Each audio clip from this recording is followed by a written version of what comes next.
선악과에 대해서 이해를 하려면 먼저 선이 뭐고 악이 뭔지를 정확히 개념을 내린 다음에 선악과에 대한 접근을 해야 돼요. 그래야지만 우리가 궁금해하는 하나님이 선악과를 왜 만드셨을까? 그리고 선악과를 굳이 안 먹게 하셨으면 되지 않을까? 뭐 이런 질문들 있잖아요. 거기에 대한 해답을 내릴 수가 있어요. 제가 지금 이 그림으로 한번 설명드려 볼게요. 자, 이 하나님을 어떻게 표시하냐면 하나님을 데우스의 약자로 이 번데기 모양 그리스어로 이렇게 표시를 하거든요. 데우스의 처음 글자입니다, 이게. 그래서 이걸 하나님으로 표시하는데 창세기 1장에 보면 하나님이 말씀을 이렇게 하세요. 하나님 뭐가 있으라 하니까 뭐가 생기고 뭐가 있으라 하니까 뭐가 생기고 이래요. 그래서 막 뭔가가 생긴단 말이에요. 말씀하시니까 질서와 법칙과 물질과 생명체들이 막 생기기 시작한 거예요. 그러니까 이 세상에 있는 모든 만물들은 하나님의 말씀으로부터 생성됐다고 볼 수 있어요. 그게 창세기 1장에 나오는데 이게 하나님의 말씀으로부터 시작이 됐다는 거예요. 그래서 하나님 말씀을 기준으로 해서 모든 만물들이 생성되었다라고 볼 수 있어요. 우리가 별을 보면은 하나님이 어떤 기준을 줘요. 너는 어떤 색깔을 띠고 너는 어떤 발길을 띠고 너는 우주의 어딘가에 매달려 있어서 너는 어떤 역할을 하고 너는 어떤 궤도를 가지고 돌아. 뭐 달도 그렇고 해도 그렇고 똑같죠. 그리고 동물들도 너는 어떤 동물로 태어나고 너는 어떤 역할을 하고 어떤 먹이사슬 해서 어떤 먹이를 먹고 살고 뭐 이런 거 있잖아요. 그리고 산도 그렇고 바다도 그렇고 뭐 이 땅에 있는 모든 만물들은 하나님이 다 명령을 한 거예요. 근데 그 명령을 한 게 말씀으로 명령을 했다는 거예요. 그래서 말씀 명령을 따라서 이 세상 모든 질서와 법칙과 규칙들이 생겼다. 이게 가장 기본적인 거예요. 요거를 간단히 나타내서 간단히 요렇게 한번 나타내 볼게요. 이제 여기서부터 선이 뭐고 의가 뭐고 악이 뭐고 죄가 뭔지 그 개념에 대해서 한번 들어가 보도록 할게요. 자, 하나님이 이렇게 말씀하셨잖아요. 하나님 말씀하신 걸 뭐라 하냐면 요걸 진리라고 합니다. 진리라는 게 뭐냐면 하나님 또는 하나님 입으로부터 나온 것 아니면 하나님이 정하신 것 그걸 진리라고 해요. 그리고 하나님이 선포하신 것 그 진리를 따르는 것 순종하는 걸 뭐라 하냐면 그걸 의 또는 선 또는 거룩이라고 얘기를 해요. 그러니까 하나님이 만드신 규칙을 따르겠다. 그게 의고 선이고 거룩이에요. 하나님 말씀이 기준이에요. 그러면은 하나님 말씀을 따르지 않겠다라고 하는 것도 있겠죠. 그걸 뭐라 하냐면 그걸 죄 또는 악 또는 불순종이라 해요. 이렇게 하나님 말씀 명령을 난 따르지 않겠다라고 하는 거예요. 그리고 그러면 이쪽도 있겠죠. 하나님 명령을 따르지 않겠다라고 하는 게 죄, 악, 불순종이에요. 그래서 우리가 얘기하는 선악과라는 게 여기에 선이 있고 그 다음에 여기에 악이 있죠. 네, 요렇게 딱 구분이 되는 거예요. 그때 선악의 구분이 뭐가 돼요? 요 말씀 명령에 따라서 구분이 된단 말이에요. 그래서 우리가 선악과라는 게 뭐냐고 하면은 이 그림에서 선악과라는 건 여기를 뜻하는 거예요. 요 명령, 하나님 말씀 명령. 그러면은 하나님이 사람한테 왜 선악과를 주셨냐, 선악과를 왜 만드셨냐라고 하는 거는 하나님이 왜 사람한테 말씀 명령을 왜 하느냐라고 물어보는 거랑 똑같아요.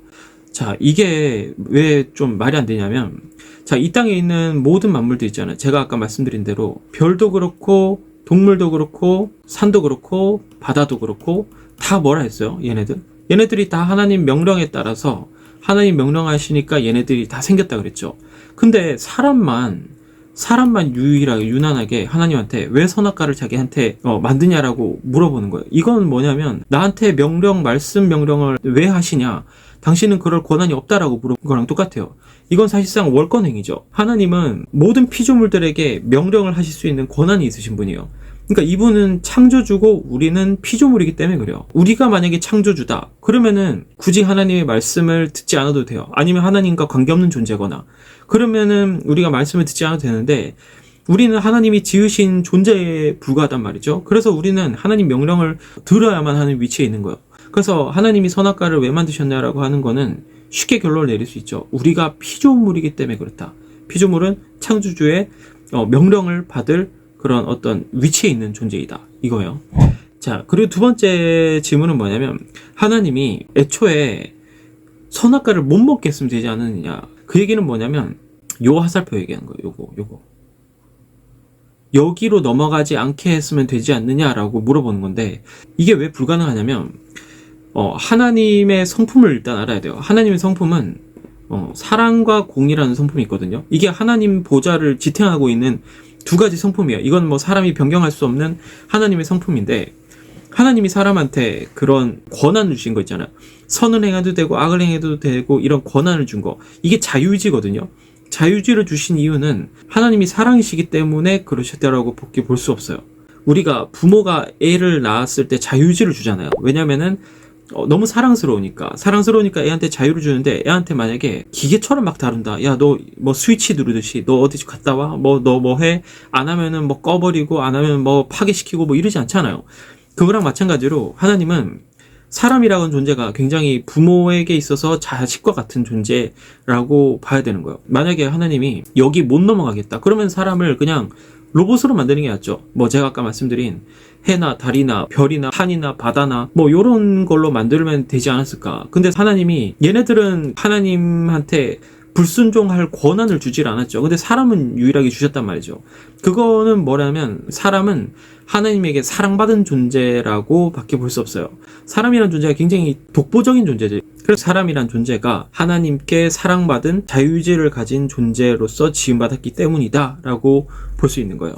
자, 그리고 하나님이 선악과를 동산 중앙에 놔두셨단 말이죠. 동산 중앙에 놔두신 이유가 뭘까? 그거는 피조물이라는 게 창조주의 명령을 기억하고 살아야 되지 않느냐, 약간 그런 생각이 들어요. 성경을 읽어보시면은 느낄 수 있는 게 뭐냐면, 하나님 명령 따라 살잖아요. 그러면 사람은 가장 하나님이 만드신 그 피조물에 적합한 삶을 살 수 있어요. 가장 영광스러운 삶을 살 수 있는 거죠.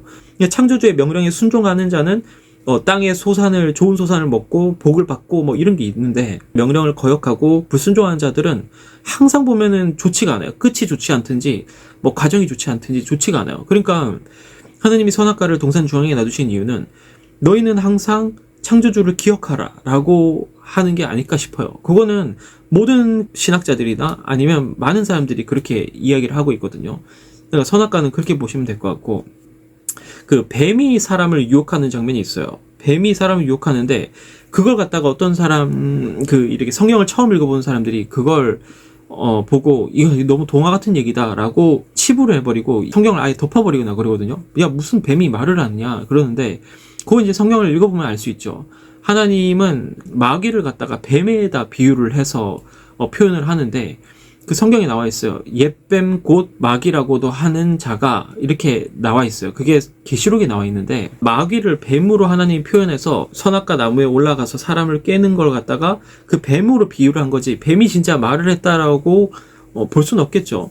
마귀가 와서 아담과 하와한테 속삭인 거예요. 지금도 마귀가 천상을 떠다니면서 사람들한테 유혹을 하고 다닙니다. 우리 눈에 안 보일 뿐이지 유혹을 하고 다니는 거예요.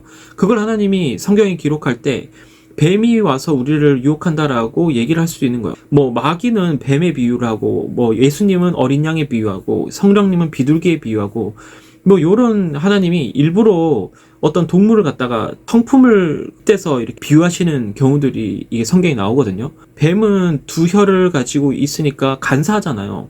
한 입으로 두 마리를 하는 그런 간사한 습성이 있으니까 하나님이 아무래도 마귀를 그렇게 표현한 게 아닌가. 그걸 어린 양은 순수하니까, 순수하고 양치기가 치는 대로, 그러니까 명령하는 대로 따라다니잖아요. 그러니까 어린 양은 약간 순종의 느낌이 있잖아요. 순수하고. 그래서 예수님을 그렇게 비유한 것 같고, 성령님은 비둘기인데, 비둘기는 순수함의 그 결정체잖아요. 비둘기라는 게. 그래서 그렇게 표현했다라고 볼 수 있는 거예요. 그러니까 뱀이 나무 위에 올라가서 사람을 유혹했다라고 해서 이건 너무 동화 같은 얘기야 라고 치부해 버릴 수는 없어요. 그거는 하나님이 일부러 그렇게 했다라고 볼 수 있는 거예요.